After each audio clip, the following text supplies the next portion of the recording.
जय श्री राम दोस्तों। जय बालाजी महाराज की जय।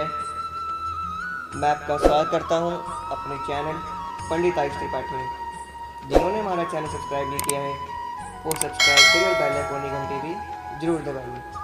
तो दोस्तों, मैं आज आपको सुनाने जा रहा हूं सर्वप्रथम हनुमान जी ने लिखी थी रामायण, लेकिन फेंक दी थी समुद्र में। ऐसा क्यों? चलिए अब मैं आपको बताता हूँ।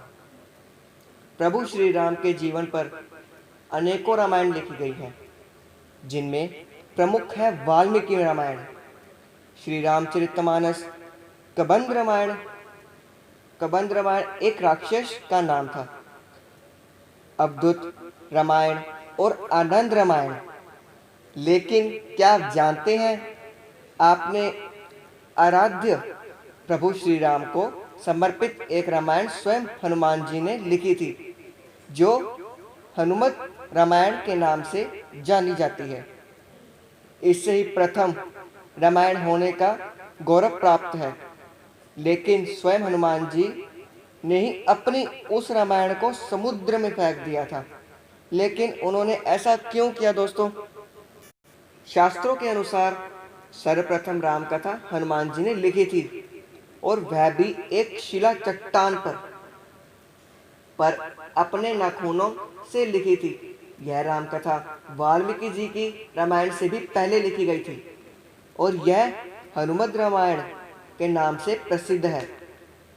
यह घटना तब की है जबकि भगवान श्री राम रावण पर विजय प्राप्त करने के बाद अयोध्या में राज करने लगते हैं, और श्री हनुमान जी हिमालय पर चले जाते हैं।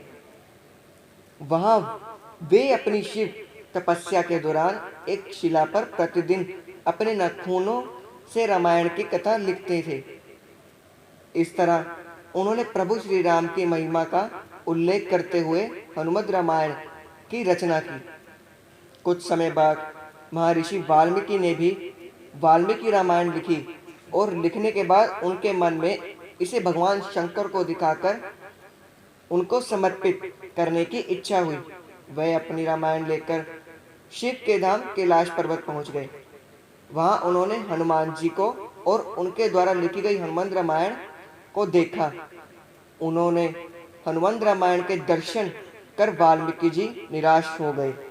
वाल्मीकि जी को निराश देखकर हनुमान जी ने उनसे उनकी निराशा का कारण पूछा, तो महर्षि बोले कि उन्होंने बड़े ही कठिन परिश्रम के बाद रामायण लिखी थी, लेकिन आपकी रामायण देखकर लगता है कि अब मेरी रामायण उपेक्षित हो जाएगी, क्योंकि आपने जो लिखा है उसके समक्ष मेरी रामायण तो कुछ भी नहीं है।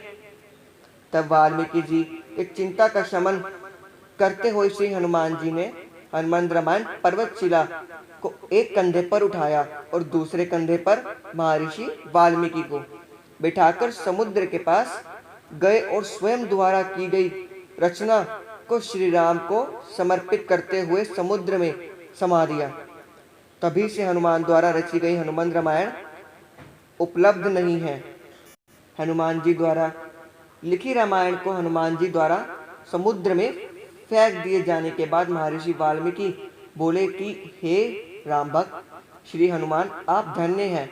आप जैसा कोई दूसरा ज्ञानी और दयावान नहीं है।